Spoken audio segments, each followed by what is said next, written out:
ഒരൊറ്റ ഡയലോഗ് പോലും ഇല്ലാണ്ട് കാണുന്ന പ്രേക്ഷകന്റെ മനസ്സ് നിറയ്ക്കുന്ന സിനിമ. കഴിഞ്ഞ ഗോൾഡൻ ഗ്ലോബിൽ മികച്ച ആനിമേഷൻ ചിത്രത്തിനുള്ള അവാർഡ് കരസ്ഥമാക്കിയത് ഈ സിനിമയാണ്. ഈ സിനിമ കണ്ടു കഴിയുമ്പോൾ പ്രേക്ഷകർക്ക് കിട്ടുന്ന ഒരു വലിയ ഫീലുണ്ട്. അത് പറഞ്ഞറിയിക്കാൻ സാധിക്കാത്ത ഒന്നാണ്. സിനിമയുടെ പേരാണ് ഫ്ലോ.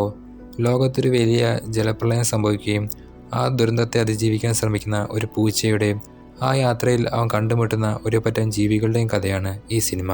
സിനിമ തുടങ്ങുന്നത് ഒരു പൊട്ടിപ്പൊളിഞ്ഞ വീട്ടിൽ താമസിക്കുന്ന ഒരു പൂച്ചയെ കാണിച്ചുകൊണ്ടാണ്. അവൻ അവിടെ ഒറ്റയ്ക്കാണ്. ഒരു ദിവസം ഒരു പറ്റം നായകൾ ഈ പൂച്ചയെ ആക്രമിക്കാൻ ഓടിക്കും. ഈ ഓട്ടത്തിനിടയ്ക്ക് വലിയൊരു മഴവെള്ളപ്പാച്ചിൽ സംഭവിക്കും. ഈ നായകളും ആ പൂച്ചയും ഒഴുക്കിൽപ്പെട്ട് വേർതിരിയും. എന്നാൽ അതിലൊരു വെള്ള നായ ഈ പൂച്ചയുടെ കൂടെ എത്തിപ്പെടും. ഈ പൂച്ചയാകട്ടെ അവനെ കണ്ടുകൂടും. ഈ നായയ്ക്ക് അവനോട് സൗഹൃദം തോന്നും. ഇവൻ ആ പൂച്ചയെ പിന്തുടരും. വഴിയിൽ വെച്ച് ഒരു വലിയ പക്ഷിയിൽ നിന്ന് ഈ പൂച്ചയെ ആ നായ രക്ഷിക്കും. ആ പൂച്ചയാകട്ടെ തൻ്റെ ആ പഴയ വീട്ടിലേക്ക് പോകും. ഈ നായ അവനോടൊപ്പം അവിടേക്ക് ചെല്ലും.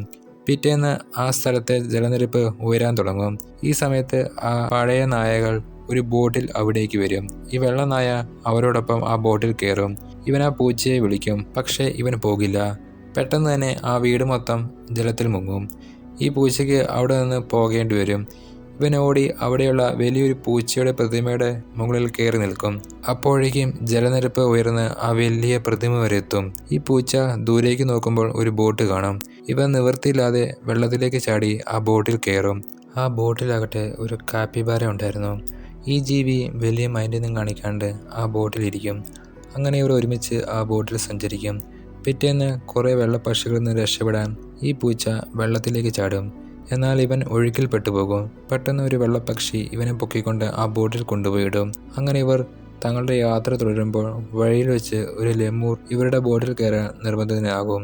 ഈ ലെമൂറിനാകട്ടെ ഗ്ലാസുകളോടും കണ്ണാടികളോടും വലിയ കമ്പമുണ്ട്. ഇവനൊരു ചെറിയ ബക്കറ്റ് നിറയെ ഇതുമായി ആ ബോട്ടിലേക്ക് കയറും. അങ്ങനെ ഇവർ ഒരുമിച്ച് തങ്ങളുടെ യാത്ര തുടരും. വഴിയിൽ വെച്ച് ഇവർ ഒരു കരയിൽ ഇറങ്ങും. ആ സമയത്ത് എവിടുന്നോ ആ പഴയ വെള്ളനായ വന്ന് ഇവരുടെ കൂടെ കൂടും. ഈ സമയത്ത് ഒരു വെള്ളപ്പക്ഷികളുടെ കൂട്ടം ആ പൂച്ചയെ ഓടിക്കും. പക്ഷേ ആ പഴയ ഒരു വെള്ളപ്പക്ഷി ഈ പൂച്ചയെ രക്ഷിക്കാൻ ആ പക്ഷികളുടെ നേതാവിനോട് അടിയുണ്ടാക്കും. ഈ അടിയിൽ ആ വെള്ളപ്പക്ഷിയുടെ ചിറക് ആ നേതാവ് ഒടിക്കുകയും അവൻ തോൽക്കുകയും ചെയ്യും. എന്നിട്ട് മറ്റ് പക്ഷികൾ എല്ലാം കൂടെ അവിടെ നിന്ന് പറന്നു പോകും. ഈ വെള്ളപ്പക്ഷിക്ക് പറക്കാൻ സാധിക്കാത്തതുകൊണ്ട് ഈ പൂച്ചയുടെ കൂടെ ആ ബോട്ടിൽ കയറും. ഈ പൂച്ചയ്ക്ക് ആ പക്ഷിയോട് വലിയ ഇഷ്ടം തോന്നും. ആ യാത്രയിൽ ഈ 5 പേരും വലിയ സുഹൃത്തുക്കളാകും. പരസ്പരം സഹായിച്ചും കളിച്ചും ഇവർ മുൻപോട്ട് ആ ബോട്ടിൽ പോകും. അങ്ങനെ വഴിയിൽ വെച്ച് മറ്റേ ആ പഴയ നായകൾ ഒരു സ്ഥലത്ത് ഒറ്റപ്പെട്ട് കിടക്കുന്നത് ഇവർ കാണും. ആ വെള്ളനായ ആകട്ടെ അവരെ കൂടെ ബോട്ടിൽ കയറ്റാൻ മറ്റുള്ളവരെ നിർബന്ധിക്കും. എന്നാൽ ആ പൂച്ചയ്ക്കും പക്ഷിക്കും ഇതിന് താല്പര്യമില്ല. അവസാനം അവരത് സമ്മതിക്കുകയും അങ്ങനെ ആ നായകൾ കൂടെ ഈ ബോട്ടിൽ കയറും.